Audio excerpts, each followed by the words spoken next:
बिलावल भुट्टो ने विफाकी हुकूमत से नया NFC अवार्ड जारी करने का मुतालबा करते हुए एक बार फिर मरकज और सूबों के माली ताल्लुकात को बहस में ला खड़ा किया है। बिलावल भुट्टो ने आईनी इस्लाहात के हवाले से बात करते हुए कहा कि 26वीं तरमीम पर हासिल होने वाली तारीखी कामयाबी किसी मखसूस हुकूमत के लिए नहीं बल्कि एक दायमी पेशरफ्त है। अलबत्ता 27वीं तरमीम के बारे में उनका कहना था कि वो महज हवाई बात है और हुकूमत की जानिब से इस सिलसिले में ताहाल उनसे कोई राब्ता नहीं किया गया। NFC अवार्ड के हवाले से बिलावल भुट्टो ने वाज़ेह किया है कि सूबाई हुकूमतों को ज्यादा जिम्मेदारियां दी जा चुकी हैं, लेकिन माली वसाइल की तकसीम उसी पुराने फार्मूले पर हो रही है जो सूबों के लिए नाकाफी है। उनके मुताबिक विफाकी हुकूमत को फौरी तौर पर NFC का इजलास बुलाकर नया अवार्ड जारी करना चाहिए ताकि सूबों को उनके हुकूक और जिम्मेदारियों के मुताबिक वसाइल फराहम हो। बिलावल भुट्टो ने विफाकी हुकूमत पर तनकीद करते हुए कहा कि अपनी नाकामियों का बोझ सूबों पर न डाला जाए।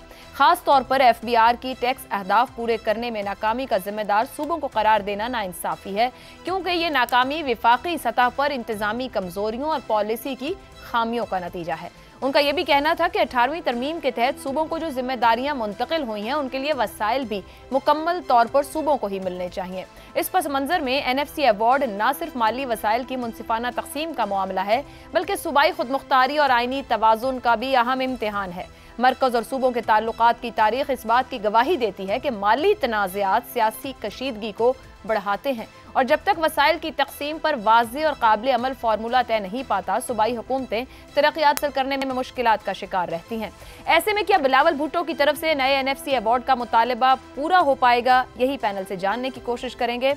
सवाल इस तरह से, बिलावल भुट्टो ने विफाक से नया NFC अवार्ड जारी करने का मुतालबा कर दिया। क्या पीपल्स पार्टी नया NFC अवार्ड लेने की सियासी पोजीशन में है? ज़ैगम साहब, सूबों के पास जिम्मेदारियां तो आ गई, वो ठीक कह रहे हैं, लेकिन क्या सूबे इन जिम्मेदारियों को उठा भी रहे हैं? मेरा तो ख्याल नहीं है। आईनी तौर पर तो बिलावल की बात यहाँ तक ठीक है कि हर 5 साल बाद नया NFC अवार्ड होना चाहिए, ये पाकिस्तान का आईन कहता है।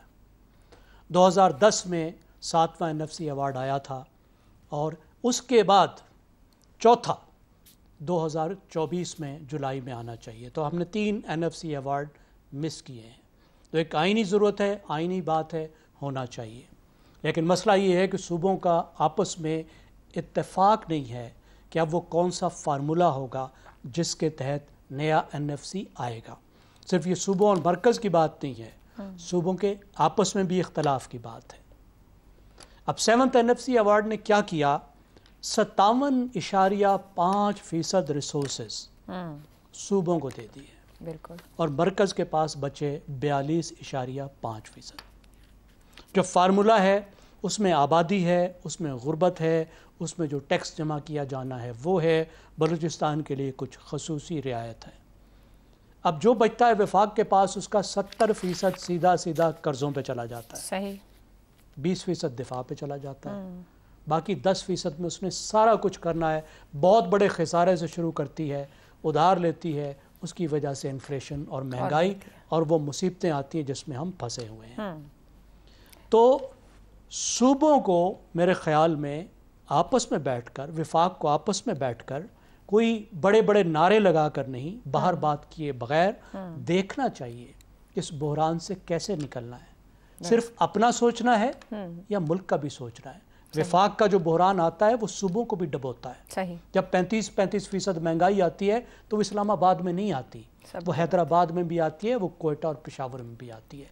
ये सोचना चाहिए और सूबों को सोचना चाहिए कि क्या वो जिम्मेदारी ले भी रहे हैं, क्या वो खुद टैक्स जमा कर रहे हैं, जो टैक्स उनके जिम्मे थे, ज़री टैक्स जमा कर रहे हैं, प्रॉपर्टी टैक्स जमा कर रहे हैं, जो सर्विसेज का GST था वो उसकी जमा कर रहे हैं, क्या वो तालीम ठीक दे रहे हैं, क्या वो सेहत ठीक दे रहे हैं। ठीक हो गया, वो क्या कुछ कर रहे हैं और क्या कुछ नहीं। मगर शहजाद साहब, 26वीं तरमीम के बाद उठने वाली 27वीं तरमीम की गूंज से तो बिलावल भुट्टो फिलहाल कह रहे हैं कि उनके इल्म में ऐसा कुछ नहीं, पर ये मुमकिन है या नहीं, ये भी एक सवाल बनता है कि NFC की तरमीम कुछ लो दो का मुतालबा ही नजर आती है और उसी तनाजुर में ये आज आवाज उठाई गई है।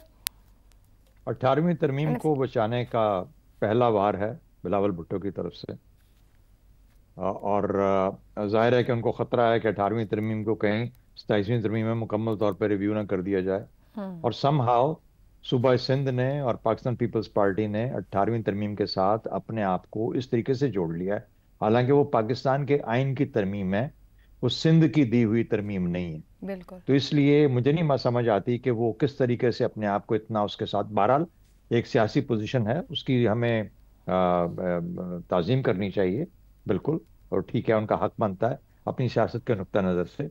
लेकिन मसला उनका 18वीं तरमीम को बचाने का है। यानी ये उसे कहते हैं ना कि वो एक एक खतरे को भांपते हुए पहले से हमला कर देना, वो पहले से हमला किया। एनएफसी का जिक्र बड़े बेहतर तौर पे जैगम साहब ने कर दिया, उसको क्या करना है, किस तरीके से करना है। बिलावल साहब को अपना केस स्ट्रांग करने के लिए, मैं उनकी मदद के लिए बात कर रहा हूँ, वो ये बताएं हमें कि K4 का जो प्रोजेक्ट है, जो पानी सप्लाई करने का कराची को, ये कितने सालों से इल्तबा में है और अब तक मुकम्मल क्यों नहीं हो पाया। मुझे पता है इसमें वफाक भी जिम्मेदारी लेता है बहुत मरतबा, लेकिन सूबे की जो जिम्मेदारी थी वो फेल क्यों हुई और वफाक को ये जिम्मेदारी क्यों लेनी पड़ी। कराची के इंफ्रास्ट्रक्चर का जो हाल है उसके अंदर वफाक को क्यों 100 अरब डॉलर का, 100 अरब रुपए का हर सालाना कहा जाता है कि आप 100 अरब एक्स्ट्रा कराची को दिया करें। क्या वजह है कि सिंध वो उसको नहीं कर पा रहा? क्या वजह है कि पानी की जो किल्लत है या जो पानी की तकसीम है सिंध के अंदर, वो बेहतर तौर पे नहीं हो पाती?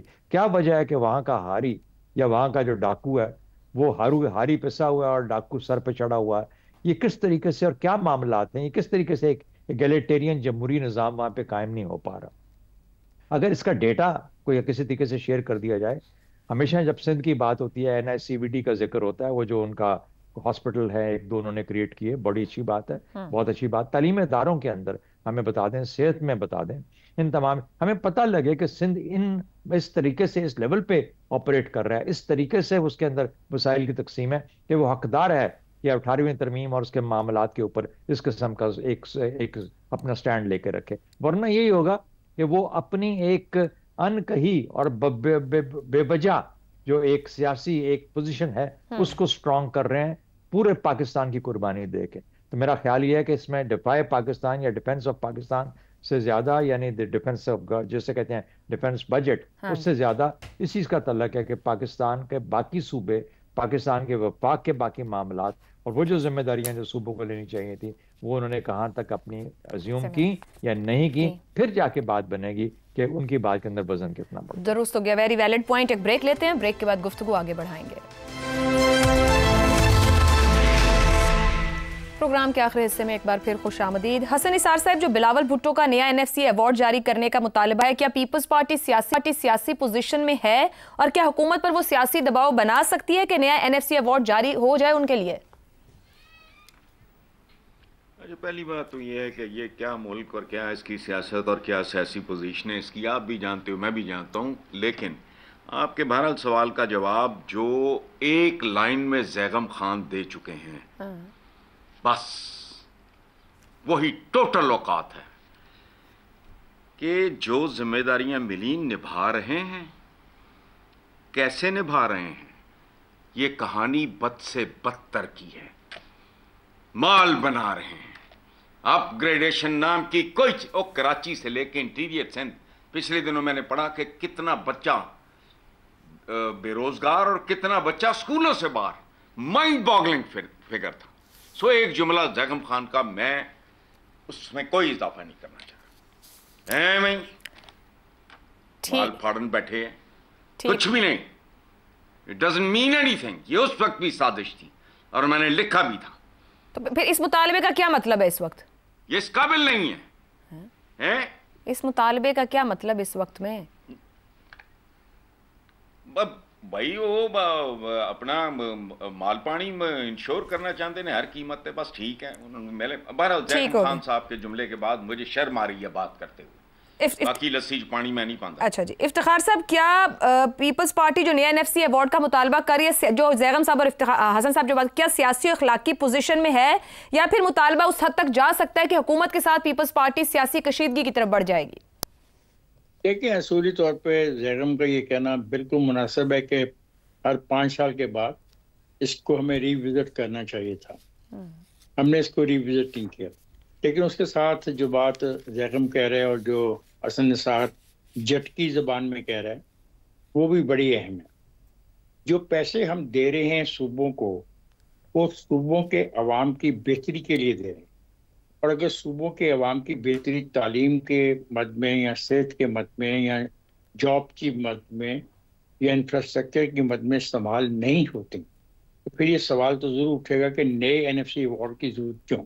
क्या वफाक को और कमजोर करने की ख्वाहिश है? क्या आप चाहते हैं कि वफाक के पास जो 4 पैसे रह गए ये भी 4 पैसे ना हो? एक तरफ तो हम इसको वफाक कहते हैं, तो दूसरी तरफ हम उस वफाक को चलाने के लिए जो जरूरियात हैं उसके रास्ते में रुकावट पैदा करना चाह रहे हैं, तो ये मुनासिब नहीं है। आपको पता है कि बलूचिस्तान के मामले में सबसे बड़ा मामला ये है कि वो जो पैसे लेते हैं वो कहाँ खर्चते हैं, और यही मामला दूसरे सूबों से भी सवाल लोग करते हैं। और अब तो लोग ये भी सवाल करने लगे हैं कि क्या एनएफसी अवार्ड से जो पैसा सूबों को मिलता है, क्या सूबे वो अपने जो बाकी शहर हैं वहाँ पे लगाते हैं या सिर्फ एक आधे शहर को ही डेवलप करने के मामले में है? ये डिबेट भी तो शुरू हो रही है। जहाँ तक पीपल्स पार्टी की डिबेट का ताल्लुक है, ये 18वीं तरमीम में, जैसा मैंने पिछले पॉइंट पे कहा, 18वीं तरमीम में तब्दीली की उनको तवक्को है और उनको नजर आ रहा है कि 18वीं तरमीम में काफी बुनियादी तब्दीलियां होने वाली हैं।